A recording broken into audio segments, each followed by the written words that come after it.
Jangan sampai satu sisi warganya berteriak-teriak jalannya butut, tetapi di sisi lain aparatnya ongkang-ongkang menikmati dana-dana pemerintah untuk kegiatan yang tidak penting. Nah, ini baru kebijakan yang sangat sensasional, sangat fantastis sekali. Dan saya yakin kebijakan ini akan membuat para pejabat semakin gerah. Kita simak selengkapnya pernyataan Kang Deddy. Dan saya sampaikan ya, banyak sekali postingan jalan rusak di Provinsi Jawa Barat. Dan seluruh postingan itu kebanyakan hanya dua. Satu jalan desa, yang kedua adalah jalan kabupaten.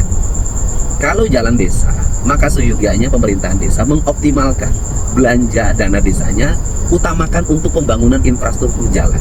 Dan pastikan jalannya berbeton atau berhotmix, itu caranya. Yang kedua, untuk pemerintahan kabupaten, saya kemarin dialog dengan para bupatinya. Ternyata setelah saya ajak dialog, masih banyak anggaran-anggaran di Pemda kabupaten yang bukan semestinya. Masih banyak belanja yang untuk kepentingan maminnya sangat tinggi, makan minumnya.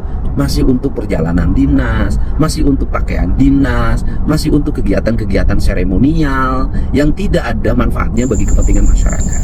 Untuk itu, di bulan Juli saya akan mengundang para bupati, sekda, para kepala Badan Perencanaan Pembangunan Daerah, Penelitian dan Pengembangan, kepala Badan Pendapatan Daerah untuk membuka anggaran secara terbuka kepada publik. Berapa sih pendapatan kita? Apa isi belanja APBD kita? Kemudian prioritasnya apa saja? Sesuai nggak dengan visi misi pembangunan di kabupaten kota dan di Jawa Barat serta nasional? Dan kemudian saya akan membukanya di channel YouTube saya agar seluruh warganya mengetahui isi anggarannya, sehingga kita bisa memprioritaskan belanja sesuai dengan kebutuhan infrastruktur warga, baik infrastruktur layanan pendidikan, infrastruktur layanan kesehatan, infrastruktur layanan perumahan pemukiman, penanganan banjir dan sejenisnya. Jangan sampai satu sisi warganya berteriak-teriak jalannya butut, tetapi di sisi lain aparatnya ongkang-ongkang menikmati dana-dana pemerintah untuk kegiatan yang tidak penting. Mari bersama-sama kita mengabdikan diri bagi kepentingan masyarakat. Caranya satu, belanjalah sesuai dengan kebutuhan dasar masyarakat. Prioritaskanlah apa yang menjadi kebutuhan masyarakat. Itu caranya, dan biarkan masyarakat mengakses anggaran kita secara terbuka. Karena belanja yang kita lakukan adalah uang rakyat, dan rakyat harus tahu detil isi dari belanja kita.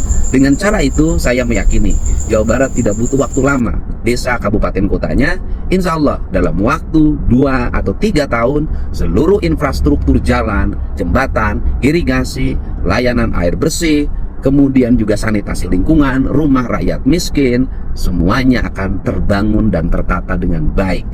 Terima kasih, selamat pagi, hatur nuhun, salam untuk Gerah ini para pejabat ini. Kang Deddy akan membongkar seluruh anggaran-anggaran kota, kabupaten, bahkan desa sekalipun. Karena memang selama ini anggaran-anggaran di birokrasi ini terlalu banyak diarahkan terhadap hal-hal yang sangat tidak bermanfaat buat rakyat. Banyak anggaran yang hanya untuk perjalanan dinas, pakaian dinas, makan, minum, biaya rapat di hotel. Sementara hal-hal yang sangat kondisional, hal-hal yang sangat dibutuhkan oleh rakyat terabaikan.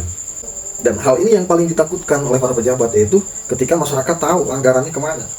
Karena di lingkungan birokrasi ini ada pepatah seperti ini, kita boleh transparan tapi jangan telanjang. Artinya masih ada hal-hal urgen yang ditutupi oleh birokrat ini, oleh birokrasi ini.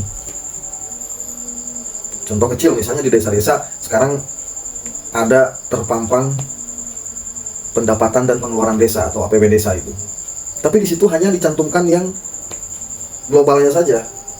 Mereka tidak berani menampilkan secara detail atau sedetail mungkin untuk apa seluruh anggaran yang dikucurkan oleh pemerintah itu. Di situ hanya tertera belanja pemerintah sekian, gaji sekian, belanja pembangunan sekian, untuk pembangunan ini sekian. Tapi mereka tidak berani membuka seluruh data. Yaitu dengan alasan kita boleh transparan tapi tidak boleh telanjang. Artinya tetap masih ada yang ditutupi. Nah, sementara masyarakat butuh, sementara masyarakat ingin tahu untuk apa saja sih dana-dana sebesar itu.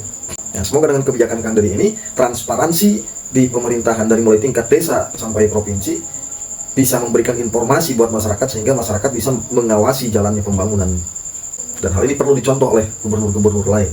Beranikah mereka terbuka seperti Kang Deddy Mulyadi. Saya yakin gubernur lain akan berpikir ulang untuk melakukan hal ini. Hanya Kang Deddy yang berani terbuka seperti ini.